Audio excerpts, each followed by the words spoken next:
Chapter 12 of The Science of Getting Rich by Balance D. Wattles. This recording is in the public domain. Recording by Jenna Meilinger.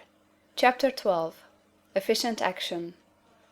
You must use your thought as directed in previous chapters, and begin to do what you can do where you are, and you must do all that you can do where you are. You can advance only by being larger than your present place, and no man is larger than his present place who leaves undone any of the work pertaining to that place. The world is advanced only by those who more than fill their present places. If no man quite filled his present place, you can see that there must be a going backward in everything.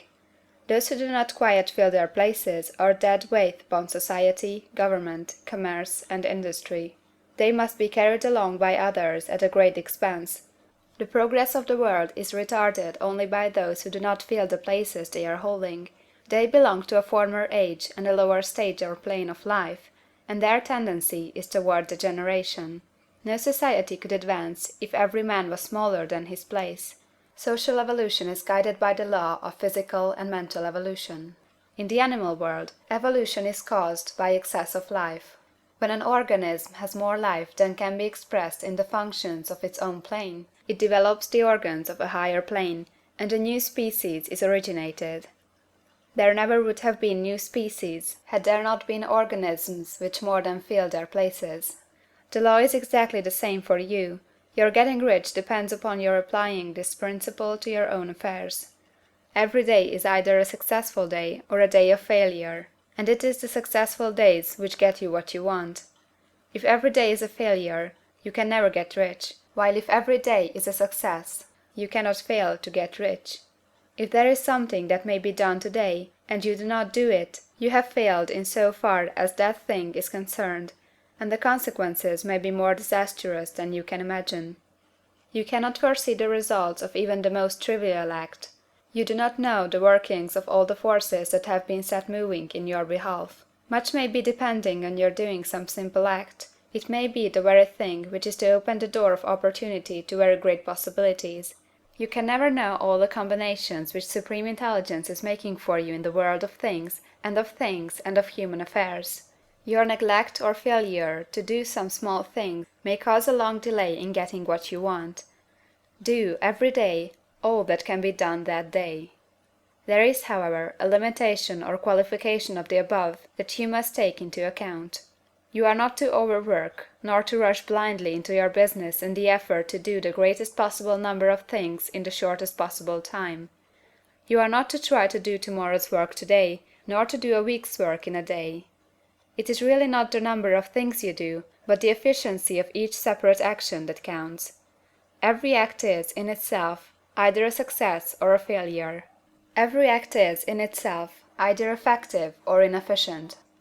Every inefficient act is a failure, and if you spend your life in doing inefficient acts, your whole life will be a failure. The more things you do, the worse is for you, if all your acts are inefficient ones.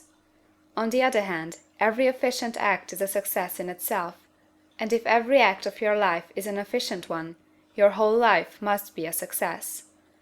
The cause of failure is doing too many things in an inefficient manner, and not doing enough things in an efficient manner.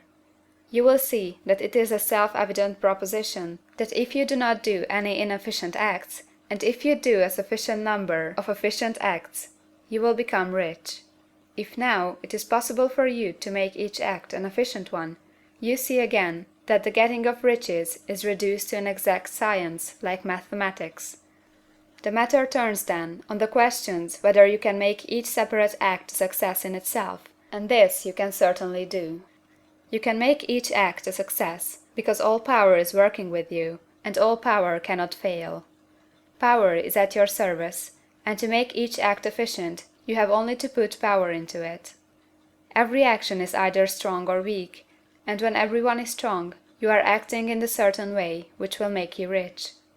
Every act can be made strong and efficient by holding your vision while you are doing it, and putting the whole power of your faith and purpose into it. It is at this point that people fail to separate mental power from personal action. They use the power of mind in one place and at one time, and they act in another place and at another time. So their acts are not successful in themselves. Too many of them are inefficient. But if all power goes into every act, no matter how commonplace, every act will be a success in itself; and as in the nature of things every success opens the way to other successes, your progress toward what you want, and the progress of what you want toward you, will become increasingly rapid. Remember that successful action is cumulative in its results. Since the desire for more life is inherent in all things, when a man begins to move toward larger life, more things attach themselves to him, and the influence of his desire is multiplied. Do, every day, all that you can do that day, and do each act in an efficient manner. In saying that you must hold your vision while you are doing each act, however trivial or commonplace, I do not mean to say that it is necessary at all times to see the vision distinctly to all its smallest details. It should be the work of your leisure hours to use your imagination on the details of your vision, and to contemplate them until they are firmly fixed upon memory. If you wish speedy results, spend practically all your spare time in this practice. By continuous contemplation you will get the picture of what you want, even to the smallest details, so firmly fixed upon your mind, and so completely transferred to the mind of formless substance, that in your working hours you need only to mentally refer to the picture to stimulate your faith and purpose, and cause your best effort to be put forth. Contemplate your picture in your leisure hours until your consciousness is so full of that you can grasp it instantly.